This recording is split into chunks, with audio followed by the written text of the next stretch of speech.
Salut à tous les amis, j'espère que vous allez bien. Bienvenue dans cette nouvelle vidéo. Match nul entre le Real aujourd'hui contre Rayo Vallecano. 3 buts partout. Quel match! C'était quoi ce match-là aujourd'hui les amis?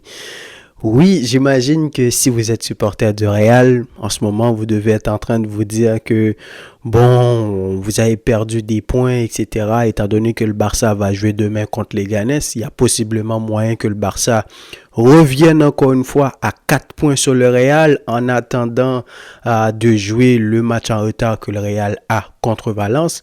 Mais si tu fais abstraction de tout ça, si tu sors un peu de ce truc de supporter du Real là, vous allez voir deux trucs. C'est que la première, c'est que si c'est pas le Real aujourd'hui, il n'y a pas de match nul. Hein. Rayo Vallecano aurait gagné ce match. C'est pas n'importe quelle équipe qui est capable de revenir à 2 buts partout en moins de 5 minutes. Parce que c'est ça qu'a fait le Real. C'est ça qu'a fait le Real. En moins de 5 minutes, ils sont revenus au score.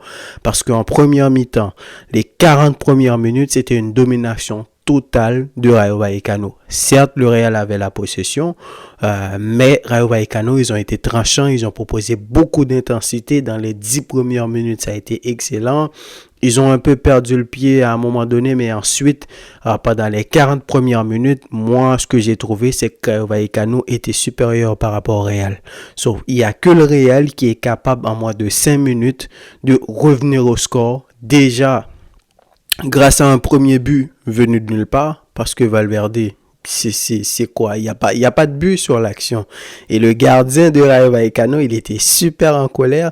Et je le comprends parce que si vous avez vu le ralenti, au moment où ils ont fait la passe là à Valverde, lui-même il a demandé à tous ces gars de courir sur lui et les gars ont été en retard et ils l'ont payé cash. Ensuite, tu as un centre de Rodrigo, coup de tête de Bellingham qui marque le but de l'égalisation. Donc dites-moi quelle équipe pensez-vous aurait pu aller égaliser comme ça juste avant la fin de la mi-temps. La deuxième chose, si vous sortez un peu de ce truc de supporter du Real, vous allez vous dire que c'était quand même un match agréable à regarder. Hein. C'était quand même un match agréable à regarder. Beaucoup d'intensité des deux côtés, d'agressivité. Les buts dans le match, 6 buts déjà, 6 buts dans un match. Et les 6 buts ont été des buts exceptionnels. Peut-être le deuxième but de Rayo Vallecano, où c'est un corner de ici.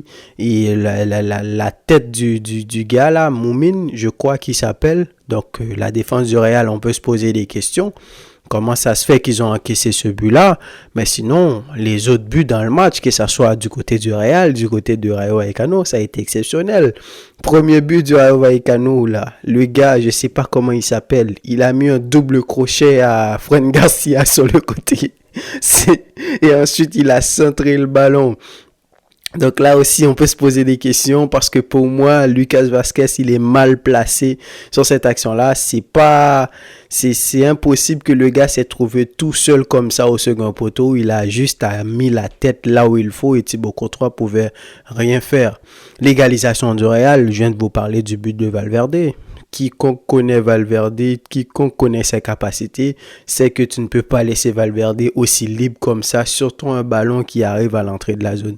Donc il a mis une grosse frappe, c'est but et ça a été un but exceptionnel. Le deuxième but du Real, là, le centre de Rodrigo, coup de tête de Bellingham. La tête, vous avez vu comment ça a été millimétré. Même si à un moment donné, en regardant la reprise, je me suis dit, on dirait que ça a effleuré son épaule ou un truc comme ça, mais la balle est allée exactement là où il le fallait. Le troisième but du Real, Rodrigo, crochet entrant, frappe pied gauche. Oui, la balle encore une fois a été contrée, mais c'est Rodrigo. Il nous a habitués à marquer ces genres de buts-là, que ce soit du pied droit, que ce soit du pied gauche. Les tirs enveloppés, c'est la spécialité de Rodrigo à l'entrée de la zone. Et le gardien, il pouvait rien faire. Et l'égalisation, encore une fois, côté Rayo Vallecano, le centre est ici, qui met juste la petite touche qu'il faut pour marquer le but. Parce que faut pas croire que ce genre de but-là est très facile. Hein. C'est extrêmement compliqué. Parce que déjà, l'appel de ici, c'est exceptionnel. faut recevoir l'information pour pas être beaucoup trop en avance, pour pas être beaucoup trop en retard aussi, parce qu'il faut être millimétré. Le centre a été millimétré, le déplacement a été millimétré, et la petite touche, pas trop, je vais dire, c'est le bon dosage qu'il fallait pour mettre le ballon dans le but, parce que ce genre de ballon-là, ça peut te toucher au genou, ça peut te toucher au mollet, tu peux rater le ballon et une touche de trop, ça peut aller au-dessus de la cage. Donc, excellent le but de ici pour égaliser pour le Rayo Vallecano. Et j'ai pas regardé parce que j'étais tellement excité à la fin du match, c'était tellement exceptionnel que j'ai pas regardé, mais je pense que ici devrait terminer l'homme du match parce qu'il a fait un match exceptionnel.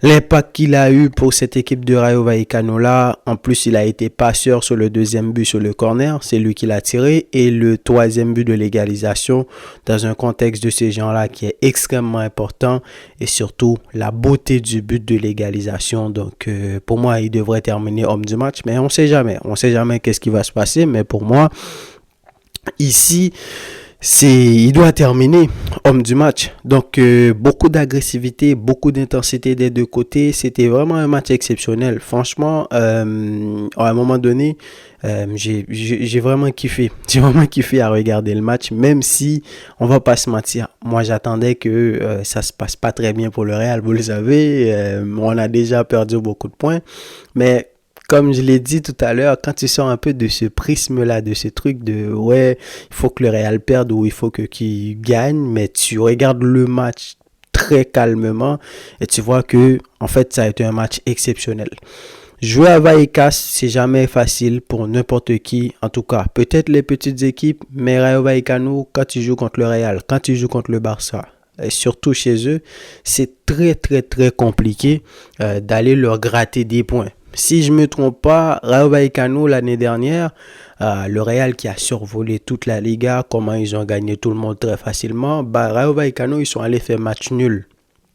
Ils ont fait match nul à Madrid. Donc c'est pour vous prouver à quel point que cette équipe-là, c'est toujours compliqué pour le Real et pour le Barça. Et c'est pour cela que dans ma dernière vidéo, je vous ai dit que pour moi, avoir été capable de gagner contre Bilbao, Vallecano, Valence, etc., c'est des terrains super compliqués pour le Barça. Donc pour moi, je me dis, c'est exceptionnel d'avoir pu faire un début de saison comme cela, et vous allez le voir en deuxième partie de saison, ça va t'aider énormément parce que ces équipes-là, tu vas les recevoir chez toi. Et tu as beaucoup plus d'options pour les gagner. Vinicius est monté. Il n'a pas commencé le match. Comme vous le savez, il est blessé et tout ça. Donc, il est monté. Il n'a pas été mauvais. Malheureusement, il a pris un carton qui fait en sorte qu'il ne pourra pas jouer le prochain match.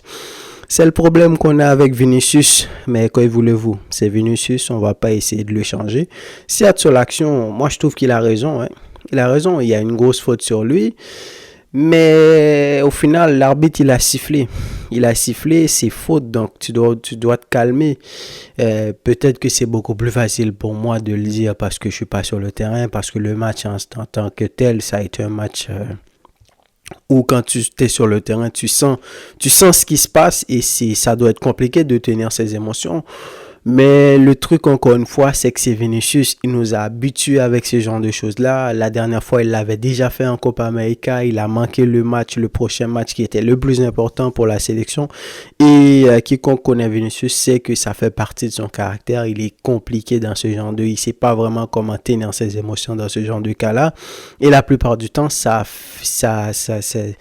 beaucoup plus problématique, que ce soit pour le Real et que pour le Brésil. Parce que Vinicius, comme vous le savez, il est très important.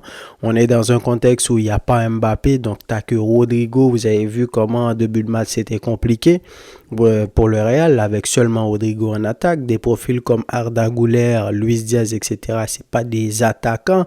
Si tu n'as pas Bellingham qui se projette de temps en temps, ça peut être compliqué. Mais là maintenant, il prend un carton et du coup, il ne pourra pas jouer le prochain match, et tu n'auras pas Mbappé au prochain match. Évidemment, ça va poser un genre de casse-tête à Ancelotti pour trouver encore une fois comment mettre son équipe, et rajouter à cela que moi, j'arrête pas de dire que Bellingham, de temps en temps, va falloir le mettre au repos. Mais voilà, c'est ça le truc. Et le Real, donc donc c'est ça. Et donc résultat final, match nul. Donc le Real qui perd quand même 2 points. Donc l'occasion pour le Barça de revenir demain s'ils arrivent à gagner contre le Ganes. Mais du début jusqu'à la fin, le match a été exceptionnel. Vinicius a fait une action quand il est rentré, il a crochet du pied droit, il a tiré du pied gauche le gardien qui a fait un excellent arrêt. Il y a eu un centre venu du côté gauche, Vinicius a fait une tête comme passe en retrait pour Rudiger.